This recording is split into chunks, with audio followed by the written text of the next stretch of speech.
നമസ്കാരം. മെൻസ്ട്രുവൽ ഹൈജീനെ പറ്റി ചില കാര്യങ്ങൾ ഇന്ന് പറയാമെന്ന് ഞങ്ങൾ വിചാരിക്കുകയാണ്. ഞാൻ ഡോക്ടർ ഹേമ വാര്യർ, ഇത് ഡോക്ടർ അഞ്ജന.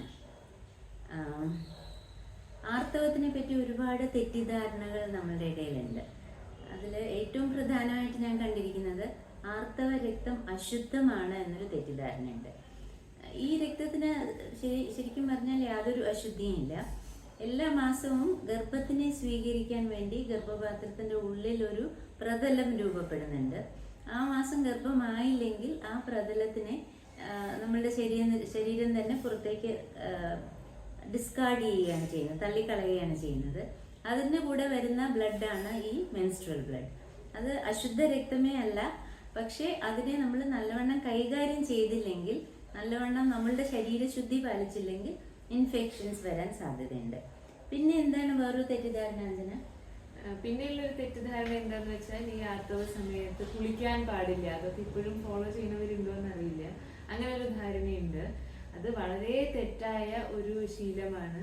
ഈ മെൻസ്ട്രുവേഷൻ സമയത്ത് നമ്മുടെ ശരീരശുദ്ധി നമ്മൾ കൂടുതൽ ശ്രദ്ധ നൽകേണ്ട ഒരു കാര്യമാണ്.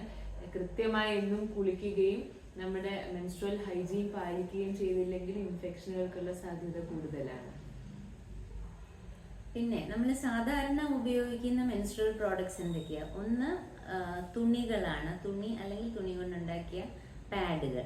പിന്നെ നമ്മൾ സാനിറ്ററി നാപ്കിൻസ് ഉപയോഗിക്കാറുണ്ട്, നമുക്ക് കടകളിൽ വാങ്ങാൻ കിട്ടുന്നത്. മൂന്നാമത് ഇപ്പം നമ്മുടെ നാട്ടിൽ ധാരാളം പ്രചാരം കിട്ടിയ ഒരു സാധനമാണ് മെൻസ്ട്രുവൽ കപ്പ്. ഇതിൽ തുണികളെ പറ്റി പറയുകയാണെങ്കിൽ തുണികൾ വളരെ ഇക്കോ ഫ്രണ്ട്ലി ആണ്. നമ്മളത് തന്നെ കഴുകി വീണ്ടും ഉപയോഗിക്കുന്നതാണെങ്കിലും ആ കഴുകലിൽ വളരെ ശ്രദ്ധ പാലിക്കണം. സോപ്പിട്ട് നല്ലവണ്ണം കഴുകണം.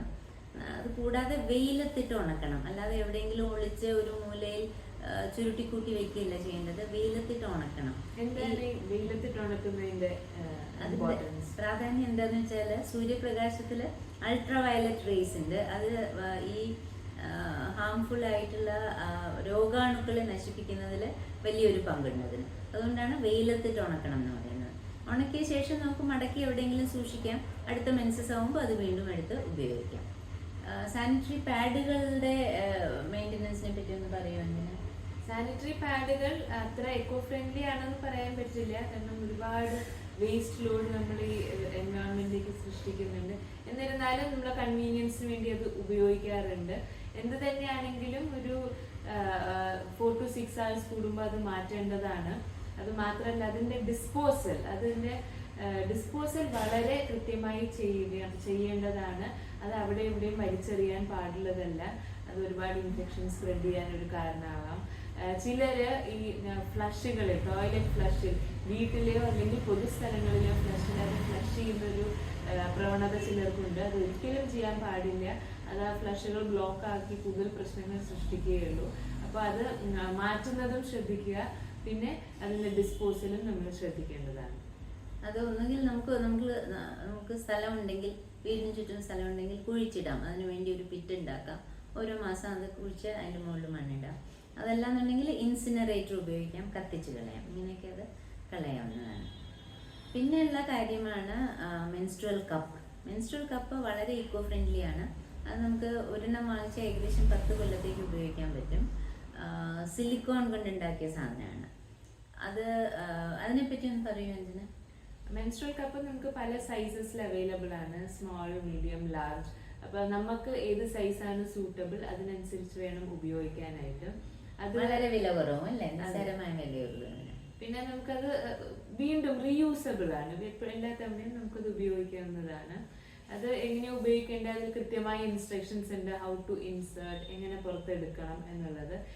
മാക്സിമം ഒരു 6 to 8 hours നിറഞ്ഞാലും ഇല്ലെങ്കിലും നമ്മളത് ഡിസ്കാർഡ് ചെയ്യേണ്ടതാണ്. ഓരോ തവണയും നമ്മൾ അതിൽ ബ്ലഡ് ഒഴിച്ചു കളഞ്ഞ ശേഷം അത് ടാപ്പ് വാട്ടറിൽ നല്ലോണം കഴുകി, അല്ലെങ്കിൽ ചൂടുവെള്ളം അവൈലബിൾ ആണെങ്കിൽ അത് കഴുകി നമുക്ക് വീണ്ടും ഇൻസേർട്ട് ചെയ്യാവുന്നതാണ്.